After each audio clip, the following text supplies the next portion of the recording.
Everyone, welcome to our channel. इस video में देखेंगे कक्षा 8 के विषय विज्ञान की प्रारंभिक शिक्षा पूर्णता प्रमाण पत्र परीक्षा सेट नंबर 2 का सॉल्यूशन। इससे पहले हमने सेट नंबर 1 का सॉल्यूशन देखा है और बाकी सभी जो सेट्स हैं आपको हमारी प्लेलिस्ट से उपलब्ध हो जाएंगे। प्लेलिस्ट की लिंक हमारी डिस्क्रिप्शन बॉक्स में दे रखी है, तो वहाँ से जाकर के उन वीडियोज़ को चेकआउट कर सकते हैं। यहाँ मैं आपको बता दूँ, आपको सभी सेट्स करने अनिवार्य हैं, क्योंकि आपके किस जिले में कौन सा सेट आ जाए ये किसी को नहीं पता।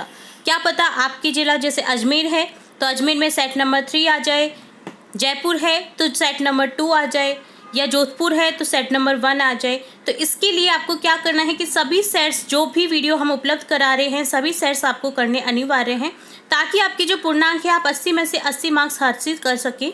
और हमारी यही कोशिश रहती है कि आपके जो पूर्णांक है आप पूर्ण में से पूर्ण हासिल करें। यहाँ आपका समय रहेगा 2 घंटे 30 मिनट। तो बिना देरी के स्टार्ट करते हैं क्वेश्चन नंबर फर्स्ट से। ये 4 खंड में डिवाइडेड है पूरा पत्र, आपका जो परीक्षा प्रमाण पत्र है। तो यहाँ खंड ए में आपको ऑब्जेक्टिव टाइप क्वेश्चन मिलेंगे। फर्स्ट क्वेश्चन में है, फसल उत्पादन के दौरान मिट्टी में पोषक तत्वों के स्तर को बनाए रखने के लिए क्या मिलाते हैं? तो यहाँ आंसर हो जाएगा आपका ऑप्शन द खाद। सेकेंड क्वेश्चन है, निम्नलिखित में से जैव अनिम्नीकरणीय पदार्थ है? तो आंसर हो जाएगा व प्लास्टिक। थर्ड क्वेश्चन है, सोडियम धातु को सामान्य ताप पर जिस द्रव में रखते हैं वह है मिट्टी का तेल। फोर्थ है, अक्षय प्राकृतिक संसाधन के उदाहरण हैं वायु। फिफ्थ है, निम्नलिखित में से कौन से वन्य जंतु संकटापन्न स्पीसीज की श्रेणी में सम्मिलित हैं? यहाँ हो जाएगा आपका ऑप्शन फोर्थ, उपयुक्त सभी, हाथी, काले हिरण, अजगर। तो तीनों ही सही हैं, तो यहाँ उपयुक्त सभी जो आपका ऑप्शन द है वो करेक्ट हो जाएगा। सिक्स्थ क्वेश्चन है, घर्षण है, घर्षण क्या है? शत्रु मित्र दोनों। ठीक है, ऑप्शन से करेक्ट कर देंगे। सेवेंथ है, निम्न में से किस वाग ध्वनि की आवृत्ति न्यूनतम होने की संभावना है? यहाँ हो जाएगा ऑप्शन से करेक्ट, पुरुष की। एट्थ क्वेश्चन है, आसुत जल में नमक घोलने के बाद यह विद्युत का क्या हो जाता है? सुचालक। नाइन्थ है, किसी भूकंप की शक्ति के परिमाप को किस पर व्यक्त किया जाता है? तो यहाँ हो जाएगा रिक्टर पैमाना। ठीक है, ऑप्शन ए करेक्ट कर देंगे। 10th क्वेश्चन है, वायुमंडल में सबसे अधिक मात्रा में पाई जाने वाली गैस कौन सी है? नाइट्रोजन। ऑप्शन बी करेक्ट हो जाएगा। चलिए अब नेक्स्ट सेकंड क्वेश्चन है, रिक्त स्थानों की पूर्ति कीजिए। तो यहाँ आपको कुछ सेंटेंस में रिक्त स्थान दे रखे हैं जिनकी आपको पूर्ति करनी है, मतलब आपको करेक्ट शब्द को वहाँ पर लिखना है। फसल उगाने से पहले प्रथम चरण मिट्टी की क्या होती है? जुताई। सबसे पहले खेत को जोता जाता है। ठीक है। सेकंड है, धातुएं अम्लों से अभिक्रिया कर क्या बनती है? हाइड्रोजन। पेट्रोलियम के विभिन्न संघटकों को पृथक करने का प्रक्रम क्या कहलाता है? परिष्करण। जैव विविधता के संरक्षण के उद्देश्य से क्या बनाए गए हैं? जैव मंडल आरक्षित क्षेत्र बनाए गए हैं। एक तैड़ पोल जिस प्रक्रम द्वारा वयस्क में विकसित होता है वह क्या कहलाता है? कायांतरण। थर्ड क्वेश्चन है, अति लघुत्रात्मक प्रश्न, जहां पर आपके 5 प्रश्न हैं जिसको आपको एक शब्द में उत्तर देना है। रबी फसल के 2 उदाहरण दीजिए। तो यहाँ रबी की फसल आपको लिखनी है जो कि हो जाएगी, 2 उदाहरण लिखने हैं, जैसे गेहूं, सरसों। सेकंड क्वेश्चन है, 2 अधातु पदार्थों के नाम बताइए, जो कि हो जाएंगे oxygen, carbon. Next third question है, पीसीआरए का पूरा नाम लिखिए। तो यहाँ लिखेंगे पेट्रोलियम संरक्षण अनुसंधान संघ। फोर्थ है, सजीवों के लिए जनन क्यों महत्वपूर्ण है? तो यहाँ लिखेंगे जनन जाति की निरंतरता को पीढ़ी दर पीढ़ी बनाए रखता है। फिफ्थ है, निषेचन के प्रकार लिखिए, जो कि हो जाएंगे बाहरी निषेचन और आंतरिक निषेचन।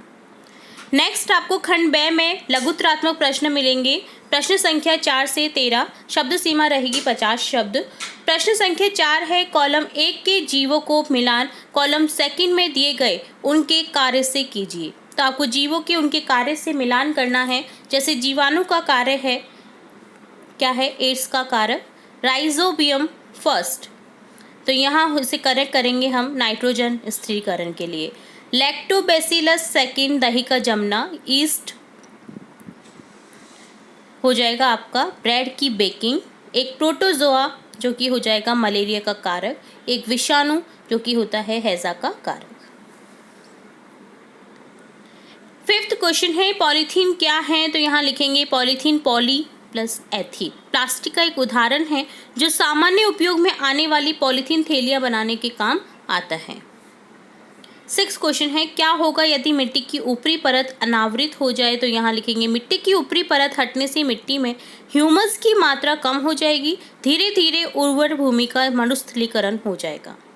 इसलिए मिट्टी की जो ऊपरी परत है वो अनावृत नहीं होनी चाहिए, अनावृत अगर होती है तो मरुस्थलीकरण का कारण बनता है। 6 है वायुमंडल में CO2 की मात्रा बढ़ जाए तो क्या होगा, तो CO2 ग्रीन हाउस गैस है, इसकी मात्रा बढ़ने पर विश्व उष्णन बढ़ जाएगा। 7 क्वेश्चन है मनुष्य में निषेचन प्रक्रम को समझाइए। निषेचन के प्रक्रम में स्त्री यानी माँ के अंडाणु व नर पिता के शुक्राणु का संयोजन होता है। यह निषेचन मादा के शरीर के अंदर होता है, अतः इसे आंतरिक निषेचन कहते हैं। निषेचन के फलस्वरूप युग्मनस का निर्माण होता है। 8 है चिकनी सतह पर दौड़ना कठिन क्यों होता है, तो यहाँ लिखेंगे चिकनी सतह पर घर्षण बल का मान कम होता है, अतः चिकनी सतह पर दौड़ना कठिन होता है। 9 क्वेश्चन है आकाश में तड़ित तथा मेघ गर्जन की घटना एक समय पर हमसे समान दूरी पर घटित होती है। हमें तड़ित पहले दिखाई देती है तथा मेघ गर्जन बाद में सुनाई देता है।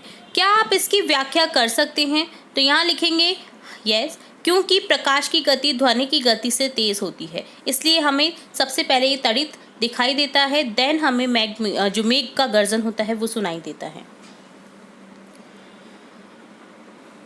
नेक्स्ट 10वां प्रश्न है सुचालक एवं हीन चालक में उदाहरण सहित अंतर लिखिए। तो यहाँ लिखेंगे तांबे के तार को विद्युत परिपथ में लगाने पर बल्ब जलता है, लेकिन प्लास्टिक के तार लगाने पर बल्ब प्रकाशित नहीं होता है। 11 क्वेश्चन है तड़ित से अपनी सुरक्षा के 3 उपाय बताएं। तो यहाँ लिखेंगे किसी सुरक्षित स्थान पर पहुँचेंगे, तड़ित यानी यहाँ पे बिजली कड़कने से है, तो किसी सुरक्षित स्थान पर पहुँचेंगे, खुले में खड़े नहीं होंगे, जमीन पर सिमट कर बैठ जाएंगे। कई लोग पेड़ के नीचे चले जाते हैं, बट पेड़ के नीचे जाना भी घातक हो सकता है। कई बार पेड़ के ऊपर ही बिजली गिर जाती है, जिससे कि जो उसके नीचे खड़े रहते हैं उनकी मृत्यु हो जाती है। तो आप सुरक्षित स्थान पर पहुँचें या खुले में खड़े ना हो, किसी बंद जगह पर जाएं या फिर ज़मीन पर सिमट कर एक जगह बैठ जाएं। ठीक है। 12 क्वेश्चन है क्या आकाश में तारे गति करते हैं, व्याख्या कीजिए। तो नहीं, यहाँ लिखेंगे नहीं, हमारी पृथ्वी पश्चिम से पूर्व की ओर घूर्णन करती है, जिससे तारे विपरीत दिशा में चलते हुए दिखाई देते हैं। 13 क्वेश्चन है वन महोत्सव क्या है। तो यहाँ लिखेंगे स्वतंत्र भारत में वर्षा ऋतु में वनों का विस्तार करने हेतु होने वाला कार्यक्रम जिसमें वृक्ष लगाए जाते हैं वो होता है वन महोत्सव। अब देखेंगे एक हर्ष है जिसमें दीर्घ उत्तरीय प्रश्न है 14 से 21 तक। प्रश्न संख्या 14 है आपका खाद्य विषाक्तन से क्या आशय है, समझाइए। तो यहाँ लिखेंगे सूक्ष्म जीवों द्वारा भोजन संदूषित हो जाता है तथा कभी कभी ये सूक्ष्म जीव हमारे भोजन में विषैले पदार्थ उत्पन्न करते हैं, जिससे भोजन विषाक्त हो जाता है, जिसके सेवन से व्यक्ति भयंकर रूप से बीमार हो जाता है एवं उसकी मृत्यु भी हो सकती है। इस प्रकार से खराब भोजन को खाद्य विषाक्तन कहते हैं। 15 क्वेश्चन है उदाहरण देकर प्रदर्शित कीजिए कि प्लास्टिक की प्रकृति असंक्षारक होती है। तो यहाँ लिखेंगे प्लास्टिक जल और वायु से अभिक्रिया नहीं करते हैं, उनका संक्षारण आसानी से नहीं होता है, अतः प्लास्टिक की प्रकृति असंक्षारक होती है। उदाहरण के लिए विभिन्न रसायन प्लास्टिक की बोतल में रखे जाते हैं। प्लास्टिक के बर्तन में सभी प्रकार के भोजन का भंडारण किया जाता है, लेकिन वे प्लास्टिक से क्रिया नहीं करते हैं। 16 है क्या आप नींबू के अचार को एल्यूमिनियम पात्रों में रख सकते हैं, स्पष्ट कीजिए। तो यहाँ लिखेंगे नहीं, नींबू का अचार अम्लीय प्रकृति का होता है। अम्लीय पदार्थ को एल्यूमिनियम के पात्र में रखने पर ये एल्यूमिनियम से अभिक्रिया करके विषैले पदार्थ बना लेते हैं जो खाद्य विषाक्तन कर सकते हैं। इसलिए कहा जाता है कि जो एल्यूमिनियम के जैसे कढ़ाई हुई, कुकर हुआ, तो उनमें कोई भी खटाई वाली चीज़ नहीं रखी जाती है। अगर हम उसमें बना भी रहे होते हैं तो उसे तुरंत से निकाल करके दूसरे पात्र में ले सकते हैं, नहीं तो वो क्या हो जाएगा, विषाक्त हो जाएगा, विषैला बन जाएगा। नेक्स्ट 17 क्वेश्चन है समझाइए जीवाश्म ईंधन समाप्त होने वाले प्राकृतिक संसाधन क्यों हैं। तो यहाँ लिखेंगे जीवाश्म ईंधन सजीवों के मृत अवशेष से बनते हैं और इन्हें बनने में करोड़ों वर्ष लग जाते हैं। प्रकृति में ये संसाधन सीमित हैं, इनके बनने की प्रक्रिया अत्यंत धीमी है, जबकि वर्तमान में इनका उपयोग तीव्र गति से किया जा रहा है। अतः जीवाश्म ईंधन समाप्त होने वाले प्राकृतिक संसाधन हैं। 18 क्वेश्चन है, घर्षण हानिकारक होते हुए भी आवश्यक क्यों होता है, उदाहरण देकर समझाइए। तो यहाँ लिखेंगे घर्षण हानिकारक होते हुए भी आवश्यक होता है क्योंकि घर्षण बल के कारण ही हम चल पाते हैं। घर्षण बल के कारण ही सड़क पर पहियों व गाड़ियों का चलना संभव होता है। पेन का चलना, मशीनों का चलना घर्षण बल के कारण ही संभव है। क्वेश्चन 19 है, नींबू के रस में संप्रेक्षित के स्वतंत्र सिरों को डुबोते हैं तो चुंबकीय सुई पर इससे क्या प्रभाव होता है। तो यहाँ आंसर लिखेंगे कि नींबू के रस में संप्रेक्षित के स्वतंत्र सिरों को डुबोने पर चुंबकीय सुई विक्षेपित हो जाती है। प्रश्न संख्या 20 है, भूकंप से बचाव के लिए क्या क्या प्रयास करने चाहिए। तो यहाँ लिखेंगे भूकंप से बचाव के लिए भवन निर्माण भूकंप रोधी हो ताकि वे भूकंप के झटकों को सह सकें। अलमारी, फोटो फ्रेम, गीजर आदि लटकाते समय सावधानी रखें ताकि वे गिरे नहीं। अग्निशमन यंत्र कार्यकारी स्थिति में होने चाहिए ताकि आग लगने पर काम आ सके, क्योंकि भूकंप के समय आग लगने का खतरा रहता है। प्रश्न संख्या 21 है, कृत्रिम उपग्रह क्या है, समझाइए। तो यहाँ लिखेंगे कि ये मानव निर्मित होते हैं, इनका प्रमोचन पृथ्वी से किया जाता है। ये पृथ्वी के प्राकृतिक उपग्रह चंद्रमा की तुलना में कहीं अधिक निकट रहकर पृथ्वी की परिक्रमा करते हैं। भारत ने बहुत से कृत्रिम उपग्रह का निर्माण तथा प्रमोचन किया है। आर्यभट्ट भारत का प्रथम कृत्रिम उपग्रह था। कुछ अन्य भारतीय कृत्रिम उपग्रह इनसेट, IRS, कल्पना फर्स्ट, एजुकेट आदि हैं। अब देखेंगे निबंधात्मक प्रश्न, जो कि प्रश्न संख्या 22 से 25 तक है। तो प्रश्न संख्या 22 में है, सिंचाई किसे कहते हैं, जल संरक्षित करने वाली सिंचाई की 2 विधियों का वर्णन कीजिए। अथवा में है इस प्रश्न के कृषि कार्य में उपयोगी निम्न औजारों का वर्णन कीजिए। हल, कुदाली, कल्टीवेटर। तो यहाँ आपको कोई भी एक प्रश्न अटेम्प्ट करना है। तो ये जो प्रश्न है आपका 4 अंक का है, आप कोई भी एक प्रश्न कर सकते हैं। यहाँ पर हम देखने जा रहे हैं सिंचाई से रिलेटेड प्रश्न। सिंचाई क्या होता है, उचित समय तथा विभिन्न अंतराल पर खेत में जल देना सिंचाई कहलाता है। जल संरक्षित करने वाली सिंचाई विधियों के नाम है जैसे छिड़काव तंत्र, ड्रिप तंत्र। छिड़काव तंत्र क्या होता है कि इस विधि में ऊर्ध्व पाइपों के ऊपरी सिरे पर नोजल लगे होते हैं। ये पाइप निश्चित दूरी पर मुख्य पाइप से जुड़े होते हैं। जब पंप की सहायता से जल मुख्य पाइप में भेजा जाता है तो वह घूमते हुए नोजल से बाहर निकलता है। इससे जल का छिड़काव वर्षा की तरह होता है। ड्रिप तंत्र क्या होता है, इस विधि में जल बूंद बूंद करके सीधे पौधों की जड़ों में गिरता है, अतः इसे ड्रिप तंत्र कहते हैं। फलदार पौधों, बागीचों और वृक्षों को पानी देने का यह सर्वोत्तम तरीका है।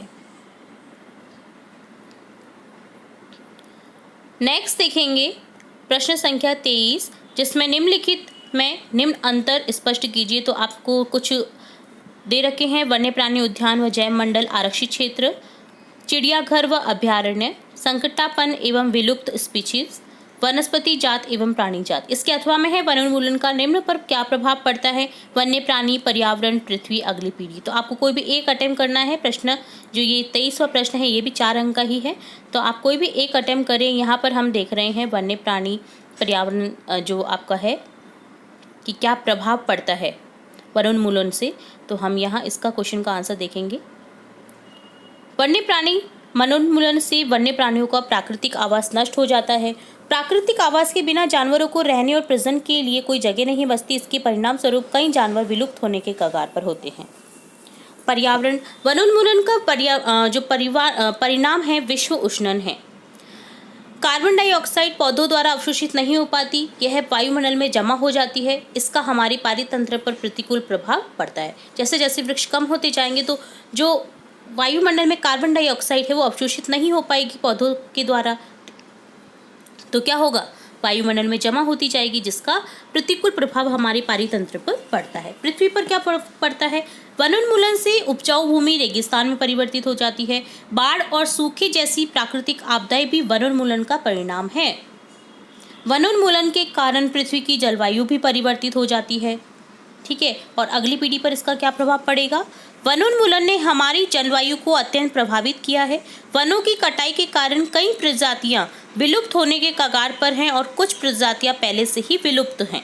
अगली पीढ़ी कई सुंदर और आकर्षक प्राणी जात और वनस्पति जात को देखने में सक्षम नहीं होंगे।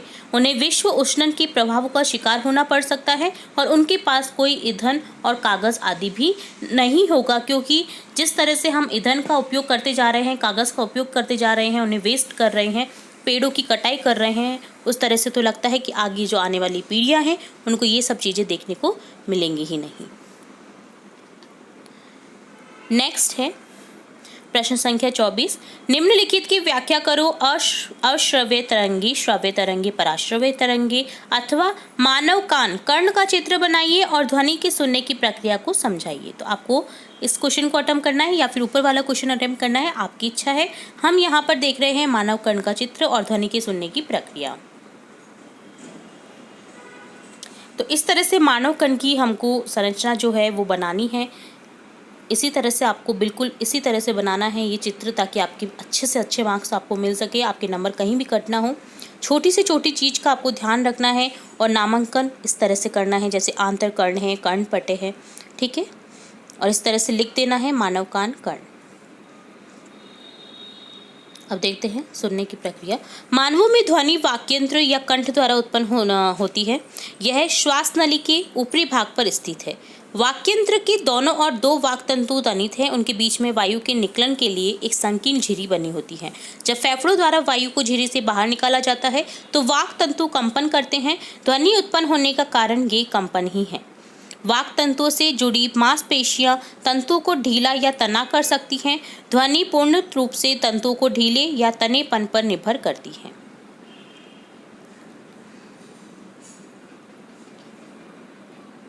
इसकी डिटेल आप पेज संख्या 164 पर देख सकते हैं। और लास्ट आपका क्वेश्चन है जल प्रदूषण के कारण प्रभाव और रोकथाम के उपाय लिखिए, या फिर आप कर सकते हैं आप स्वयं जल की बचत किस प्रकार कर सकते हैं। तो दोनों ही प्रश्न में से आपको एक क्वेश्चन अटेम्प्ट करें। तो यहाँ हम देख रहे हैं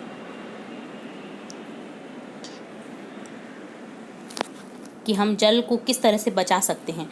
जल सप्लाई से पानी आ रहा होता है तब आवश्यकता अनुसार पानी भरने के बाद नल को बंद कर दें ताकि पानी व्यर्थ न जाए। आपको जितनी आवश्यकता हो उतनी ही जल का प्रयोग करें। आपको घर में पानी का रिसाव न हो ये जांच करें। पानी के नलों को इस्तेमाल करने के बाद बंद रखें। मंजन करते समय नल को बंद रखें, आवश्यकता होने पर ही खोलें। नहाने के लिए अधिक जल को व्यर्थ न करें। संभव हो तो फव्वारे के स्थान पर बाल्टी या टब आदि में पानी भरकर इस्तेमाल करें। ऐसी वॉशिंग मशीन का इस्तेमाल करें जिससे अधिक जल की खपत ना हो। खाद्य सामग्री तथा कपड़ों को धोते समय नलों को खुला ना छोड़ें। जल को नाली में बिल्कुल ना बहाएं, बल्कि इससे अन्य उपयोगी जैसे पेड़ पौधों, बगीचे को सींचने, सफाई आदि में लाएं। सब्जियों और फलों को धोने में उपयोग किए गए जल को फूलों, सजावटी पौधों के गमलों को सींचने में किया जा सकता है। तो इस तरह से हम बचत कर सकते हैं पानी की। तो इस तरह से हमने देखा पूरे जो आपके फर्स्ट से लेकर के 25 प्रश्न थे, आपके 1 से 25 तक के प्रश्न सभी को हमने विद डिटेल समझ लिया है। सभी के आंसर्स हमने देखे हैं। उम्मीद है आपको पूरा पेपर समझ आएगा। तो ये था आपका पूरा पेपर। इससे आप अच्छे से लर्न करिए और सभी सेट्स को आप लर्न करिए ताकि आपका कोई भी सेट आ जाए आपको बिल्कुल भी दिक्कत ना हो अपना क्वेश्चन पेपर अटेम्प्ट करने में। हमारा चैनल अगर आपको थोड़ी भी हेल्प करता है अपने आने वाली एग्ज़ाम में, हमारे चैनल की ओर से अगर आपको थोड़ी भी हेल्प होती है अपनी एग्ज़ाम्स में, तो आप हमें कमेंट बॉक्स में ज़रूर बताएं ताकि हमें मोटिवेशन मिले और भी नई नई वीडियोस बनाते रहने की। तो उम्मीद करते हैं आपकी सभी जो एग्ज़ाम्स हैं वो बहुत अच्छे से हों और हमारे चैनल की तरफ से आप सभी स्टूडेंट्स को बेस्ट ऑफ लक। हम फिर मिलेंगे एक नई वीडियो के साथ, तब तक के लिए धन्यवाद।